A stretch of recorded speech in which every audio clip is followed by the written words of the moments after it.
శ్రీమద్ భగవద్గీత 14వ అధ్యాయము 20, 21, 22, 23, 24, 25 శ్లోకములో గుణానేతానతీత్యత్రీన్ దేహి దేహ సముద్భవాన్ జన్మ మృత్యు జరా దుఃఖై విముక్తో మృతమశ్నుతే. జన్మములకు కారణములగు ఈ 3 గుణములను అతిక్రమించిన జీవుడు జన్మ మృత్యు వార్ధక్య దుఃఖముల నుండి విడివడి మోక్షమును బడయుచున్నాడు. అర్జున ఉవాచ కైర్లింగై స్త్రీన్ గుణానేతాన్ అతీతో భవతే ప్రభో కిమాచారః కథం చైతాన్ త్రీన్ గుణానతి వర్తతే.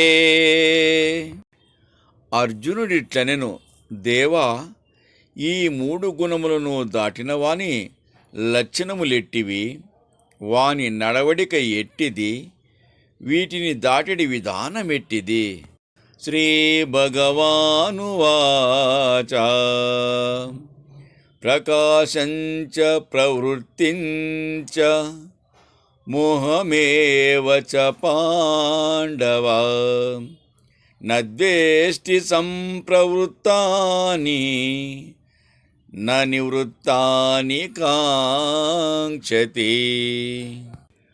భగవంతుడిట్లనెను, పాండుకుమారా, ప్రకాశ రూపమగు సత్వగుణము కాని ప్రవృత్తి రూపమగు రజోగుణము కాని మోహరూపమగు తమోగుణము కాని సంప్రాప్తమైనప్పుడు త్రిగుణాతీతుడు ద్వేషింపడు, ప్రాప్తించనిచు కోరుకొనడు.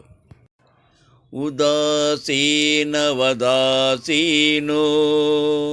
గుణర్యో న విచాల్యతే గుణావర్తంత ఇతేవా యోవతిష్ఠతి నేంగతే. సమదుఃఖ సుఖస్వస్థః సమలోష్టాస్మకాంచనః తుల్యప్రియా ప్రియో ధీరః తుల్యనిందాత్మసంస్తుతిః. మానావమానయోస్తుల్యః తుల్యో మిత్రారిపచ్చయోః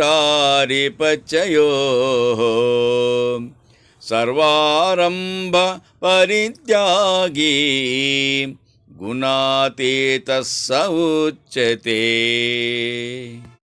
గుణకల్లోలములందు ఉదాసీనుడవలే నుండి ఎవడు చెలింపడో, ఇదంతయు గుణ వ్యాపారమే పొమ్మని ఎవడు స్థిరుడైయుండునో, ఎవనికి సుఖ దుఃఖములు సమానములో ఎవడు స్వరూపస్థితుడో, మన్ను రాయి బంగారములందు ఎవ్వనికి వ్యత్యాస బుద్ధి లేదో, ఎవడు ధీరుడో, ప్రియాప్రియములందు నిందాస్తుతులయందు మానావమానములందు శత్రు మిత్రులయందు ఎవడు సమానుడో, ఎవడు సర్వసంగ పరిత్యాగియో అట్టివాడే గుణాతీతుడు.